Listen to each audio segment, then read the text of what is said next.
Drawing straight line graphs with Adam Maths Tutor. Here's the beginner question, one of the easier questions that you're likely to find on this topic. A straight line graph represents a linear relationship between two variables, usually plotted on an xy coordinate plane.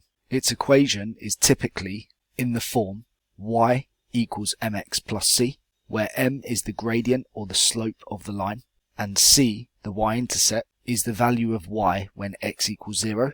If you're confident with the use of y equals mx plus c, we can actually use this to draw the graph. We can start by looking at the y-intercept, which is 1.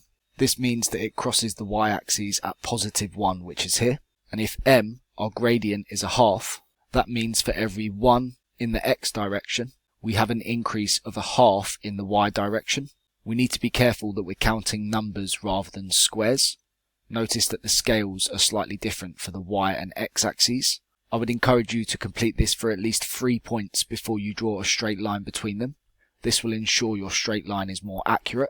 An increase of 1 in the x direction, followed by an increase of a half in the y direction. Once you have at least 3 points, we can connect with a ruler and a straight line, and we need to make sure that the line goes all the way from -3 to +3, which in this case does happen to be the ends of the x-axis. The safest thing to do is just to extend your line all the way from one end of the provided graph paper to the other. This is the quickest way of answering each of these questions, but not typically the way completed by most. And the reason for that is because there was no working out involved. So if I do happen to make a slight error and my line is wrong, I'll lose all of the marks for this question, rather than getting some marks for values substituted correctly or coordinates plotted correctly. The way adopted by most is to complete a table of values for x and y, where x takes values ranging from -3 to 3, and then we need to find the corresponding y values for each of these values of x by substituting them into the equation of y equals a half x plus 1. These questions can appear on the calculator paper or the non-calculator paper, so it's best to make sure that you can correctly substitute these without using a calculator. Typically, people would start by substituting the first value in the table, which usually happens to be negative. And if you are going to make a mistake with this question, it will tend to be substituting the negative values rather than the positive values. There's no specific rule telling us that we have to complete the table from left to right or negative to positive. So why don't we start with the easier values to substitute, the positive ones, on the right hand side. So for the first value 3, I'm replacing y equals a half of x for y equals a half of 3 plus 1. This means that y would be half of 3, which is 1.5, plus 1, which is 2.5. Therefore, when x is 3, y is equal to 2.5. Next, I can substitute 2. Y equals a half of 2 plus 1. Half of 2 is 1, plus 1 is 2. Another hint to avoid making mistakes. Now that I've done the first 2 points, I can spot the pattern. Because the graphs are linear and they have a constant gradient, they will increase or decrease by the same amount as we move along by 1 in the x-axis, and this will match up with the gradient that I have of a half. Notice that as we increase by 1 in the x direction, we have an increase of a half or 0.5 in the y direction. So without substituting the rest of the values, I can actually use this pattern of working backwards and taking away 0.5 to find the rest of the values in my table. And this actually avoids the need to then substitute any of the negative values, which tend to be the ones that people make mistakes with. 2 take away a half is 1.5, take away a half is 1, 0.5, 0, and negative 0.5. Now plotting these as coordinates, I have x is -3 and y is -0.5, which would be here. For the second coordinate, when x is -2, y is 0, which would be plotted here. For the third one, when x is -1, y is 0.5. We can go through and plot all of the coordinates, but that's unnecessary as the question just wants us to draw the graph of y equals a half x plus 1. So once you have at least 3 of the points, you can accurately draw a straight line with a ruler that goes through all of the points from one end of the graph to the other. For part B, we need to use our graph to find the value of x when y is equal to 1.8.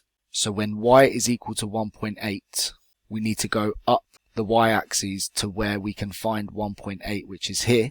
We go across until it meets the line, and then drop a vertical to find the corresponding x value for this specific point, which looks to be when x is equal to 1.6.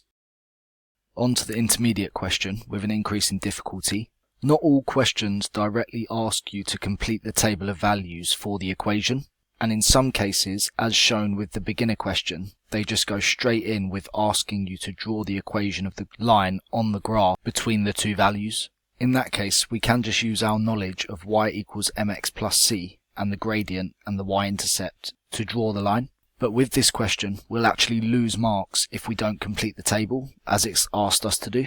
When a table's already drawn and you're asked to complete the rest of the values, you'll notice that some of them have actually already been provided. So we can use one of these as a starting point to ensure that our method is correct.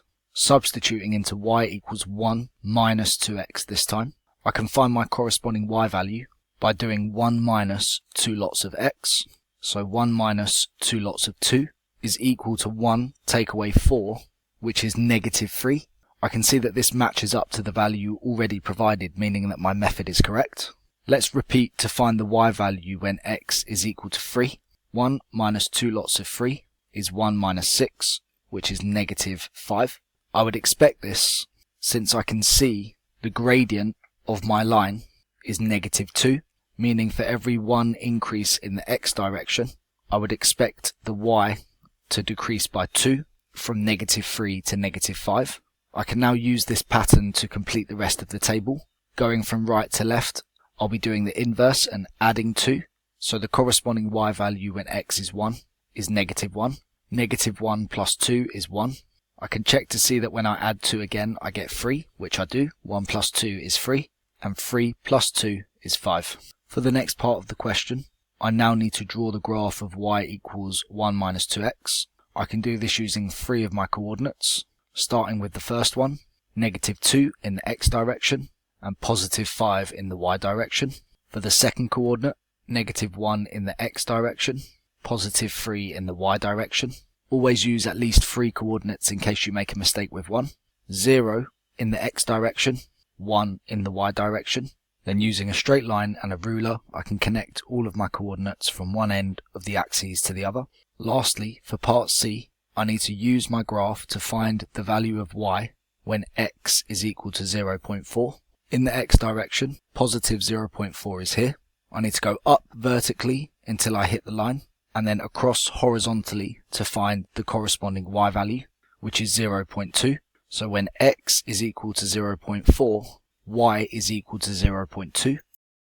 On to the advanced question, one of the trickier questions that you're likely to find on this topic. On the grid, draw the graph of x plus y equals 4 for x values from negative 1 to 5. Straight lines are always easier to draw when the equation is in the format of y equals mx plus c. This allows us to quickly identify the gradient or the y-intercept, but also, since y is the subject, it allows me to find the corresponding y values of x quite quickly. So x plus y equals 4. Notice how I have x and y on the left hand side, when really I would just like to have y by itself. I can do this by subtracting x from both sides, leaving me with y equals negative x plus 4 on the right hand side. Now that I have my equation in the format of y equals something x plus c, I can either go ahead and use my knowledge of the gradient and the y-intercept. Negative x is the same as negative 1x. Starting by plotting a coordinate for the y-intercept is positive 4, and since my gradient is negative 1, for every numerical value of 1 increase in the x direction, my gradient is negative 1, meaning the y value will decrease by 1. I can repeat this to find a third coordinate before using these to draw a straight line from one end to the other going through all of the 3 coordinates. Alternatively, I could use a table of values using 3 values of x, 0, 1 and 2 and find the corresponding y values.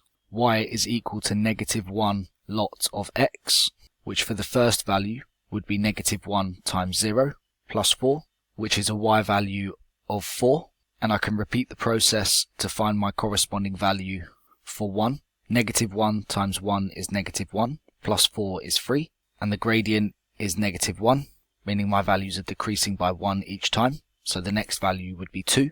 You can see that these sets of coordinates match up to the coordinates that I've already plotted, 0, 4, 1, 3, and 2, 2, meaning either of these methods would be sufficient. Here's a question that I've completed earlier. It appears as though I've made some mistakes. Pause the video and let's see if you can spot what they are before writing some corrections in the comments below. Thanks for watching. If you found that video useful, don't forget to hit the like button and leave a comment. If you're struggling with topics or finding maths difficult, subscribe and turn on notifications to receive regular updates about new video tutorials and other useful content. You can visit and follow all of my socials by clicking the links in the description below.